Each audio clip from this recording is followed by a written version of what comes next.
Welcome back dear student of MBA third sem strategic human resource management subject के अंदर आज unit third से जो हम टॉपिक ले रहे हैं उसका टाइटल है टोपोलॉजी ऑफ परफॉर्मेंस टाइप। यहाँ परफॉर्मेंस टाइप का मतलब ये हुआ कि जो वर्कर वर्क कर रहे हैं ऑर्गेनाइजेशन के अंदर, जो एम्प्लॉय परफॉर्मेंस दे रहे हैं, उनकी परफॉर्मेंस के लेवल की हम बात करेंगे कि उनकी परफॉर्मेंस का लेवल लो है, उनकी परफॉर्मेंस का लेवल हाई है। तो उस बेसिस पर हम क्या करते हैं, हम एम्प्लॉय को क्लासीफाइड करते हैं किसमें मार्जिनल परफॉर्मर फर्स्ट आता है, अंडर अचीवर सेकंड आता है, थर्ड आपका आता है स्टार, और जो आपका फोर्थ आता है वो क्या आता है आपका, बोलो, जिसको हम बोलते हैं सॉलिड सिटीजन। क्या बोलते हैं? Solid citizen. तो यहाँ पे पहले हमें समझना होगा कि जो हम परफॉर्मेंस के बेस पर हम एम्प्लॉय को जो क्लासिफाइड कर रहे हैं वो आपके अलग अलग बेसिस क्या क्या हैं। तो सबसे पहले जैसे मैंने आपको बताया था कि जब हम टाइप ऑफ परफॉर्मेंस की बात करते हैं या परफॉर्मेंस की टाइप्स की टोपोलॉजी की हम बात करते हैं, तो वहाँ पे हम बात करते हैं कि जो पैरामीटर्स हैं जो हमें बता रहे हैं वर्कर्स की कैटेगरी के बारे में, उसमें फर्स्ट आता है आपका मार्जिनल परफॉर्मर। मार्जिनल परफॉर्मर का मतलब ये हुआ कि वो परफॉर्मर जो फंक्शनली क्या है, इनइफेक्टिव हैं। इनइफेक्टिव का मतलब ये हुआ कि वो ऑर्गेनाइजेशन के अंदर हायर तो हुए हैं, उनको वर्क असाइन तो हुआ है, लेकिन वो जो जॉब है वो उस जॉब में अपना वर्क एटीट्यूड से ही नहीं लगते, या पुअर उनका वर्क एथिक्स है। कहीं ना कहीं हम ये देखें वहाँ पे मेंटलिटी जो है वर्क के रिगार्डिंग जो है वो क्या है, विक्टिम है।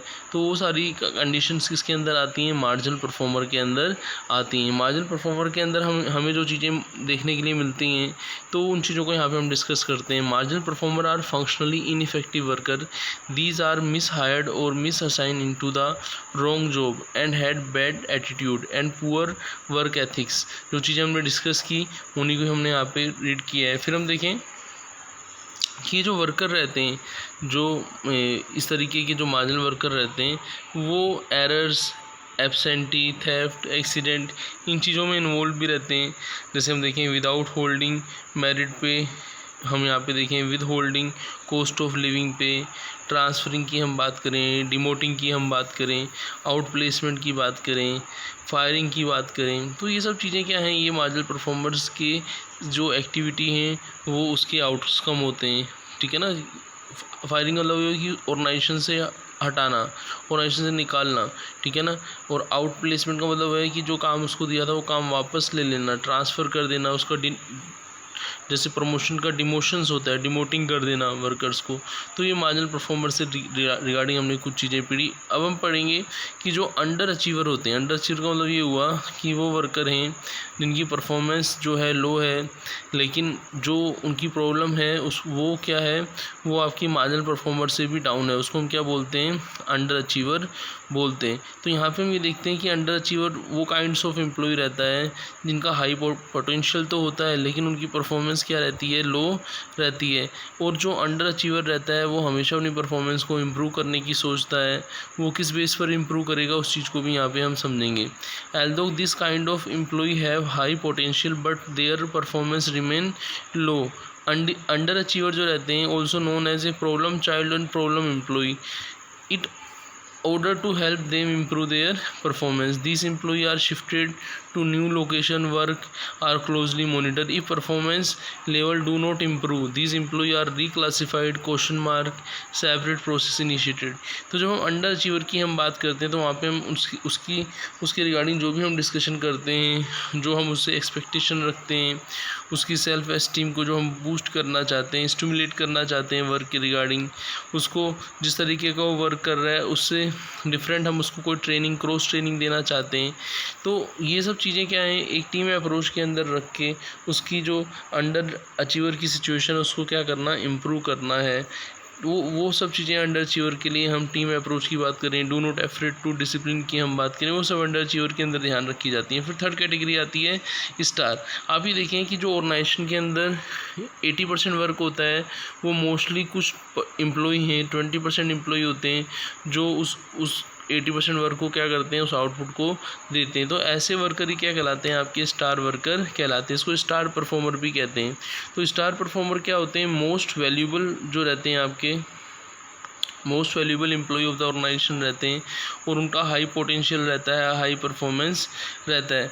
और ये जो आपके स्टार परफॉर्मर होते हैं ये फ्यूचर्स नीड्स को ध्यान में रखते हुए अपनी परफॉर्मेंस के अंदर चेंजेस जो रिक्वायर होते हैं सिचुएशन के अकॉर्डिंग उनको लाते रहते हैं। तो जब हम बात करते हैं स्टार्स की, हम बात करते हैं तो स्टार्स की जो हम कैटेगरी हम समझते हैं तो उसके अंदर हम देखते हैं they do their current job well, कि जो उनको काम दिया गया है, जो टास्क उनको दिया गया है उसको वो बेस्ट मेथड से बेस्ट वे में वो करते हैं। दे टेक इनिशिएटिव, और जब ऐसा लगता है कि उनकी साइड से इनिशिएटिव लिया जाना चाहिए तो वो इनिशिएटिव भी लेते हैं। They are a team player and a team leader, वो जब उनको लगता है कि इस समय मुझे एज ए लीडर वर्क करना है या फिर एज ए प्लेयर मुझे इनिशिएट लेना है तो वो उस वर्क को भी पूरा करते हैं। दे हैव फॉलो थ्रू का मतलब ये हुआ कि जो भी ऑर्गेनाइजेशन की वर्किंग है वहाँ पे हम जब बात करते हैं वर्किंग के अंदर मेजर प्रोडक्ट लॉन्च की हम बात करते हैं तो उस समय वो क्या करते हैं, उन चीज़ों को फॉलो भी करते हैं जो रिक्वायर है उस प्रोजेक्ट्स की कंप्लीशंस के लिए, उसका फॉलोअप भी लेते हैं और उन इन्फॉर्मेशंस को प्रोवाइड भी कराते हैं। और हम बात करते हैं कि जो आपके स्टार वर्कर रहते हैं उनका करैक्टर जो रहता है वो स्ट्रेंथ रहता है उनका, तो इसलिए वो क्या करते हैं, वो फोकस करते हैं good and well being of the company बन के रहें, वो एज ए टीम प्रोजेक्ट के लिए क्या करें, वर्क करें। और मोस्ट टैलेंट एम्प्लॉई जो टीम के अंदर रहते हैं वो आपके स्टार वर्कर ही माने जाते हैं, क्योंकि उनका फोकस यही होता है कि जो मिस्टेक्स वगैरह हैं वो उनको नहीं करें, वो अपनी परफॉर्मेंस के अंदर इम्प्रूवमेंट लाएं। इसलिए उनको क्या बोलते हैं, चैम्पियन भी बोलते हैं। They have a champion. Champion मतलब ये हुआ कि चैम्पियन वो रहता है जैसे मान लीजिए कुछ वर्कर हैं आपस में एक दूसरे को सपोर्ट भी करते हैं, आपस में ट्रस्ट भी करते हैं, रेस्पेक्ट भी करते हैं।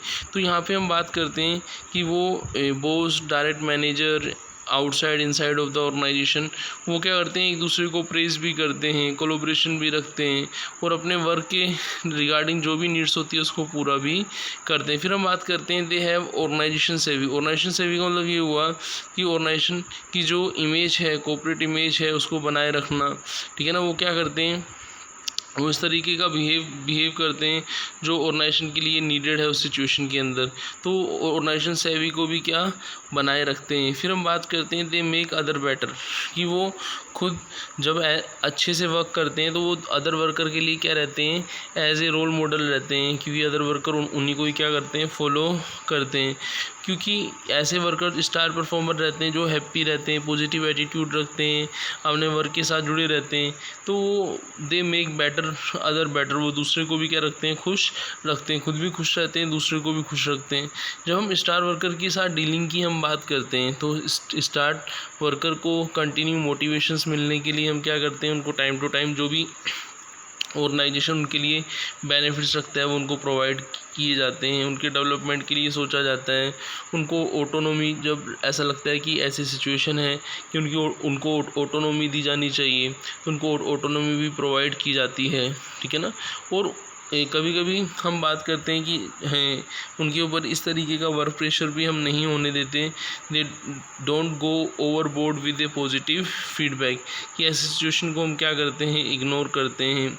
तो हमें अपने जो स्टार वर्कर को यदि हमने अच्छे से मैनेज कर लिया तो कहीं ना कहीं एम्प्लॉय के जो गोल्स हैं, टारगेट्स हैं, उनको हम टाइमली क्या करेंगे, पूरा करेंगे। और स्टार वर्कर जो हैं वो अदर वर्कर के लिए भी एज ए रोल मॉडल क्या करते हैं, काम करते हैं।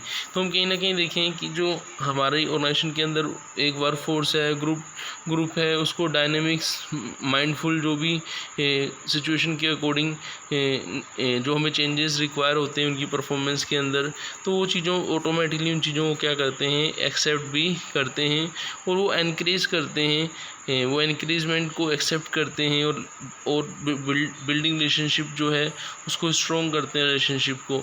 तो ये अपने थर्ड कैटेगरी के क्या आते हैं, आपके बोलो स्टार वर्कर आते हैं। और फोर्थ कैटेगरी जो आती है सॉलिड सिटीजन। जैसा कि नेम से क्लियर है कि जब हम एक ऐसे एम्प्लॉय की बात करते हैं जो अपनी एबिलिटी से ऑर्गेनाइजेशंस के जो ऑब्जेक्टिव्स हैं उनको अचीव करता है, तो हम सॉलिड सिटीजन को क्या मानते हैं कि वो एम्प्लॉय जिनको टैलेंट के बेस पर उनके एक्सपीरियंस के बेस पर क्या किया है, हायर किया, और वो अपनी एबिलिटीज़ का ऑर्गेनाइजेशन के ऑब्जेक्टिव्स को अचीव करने में क्या करते हैं, यूटिलाइजेशंस करते हैं।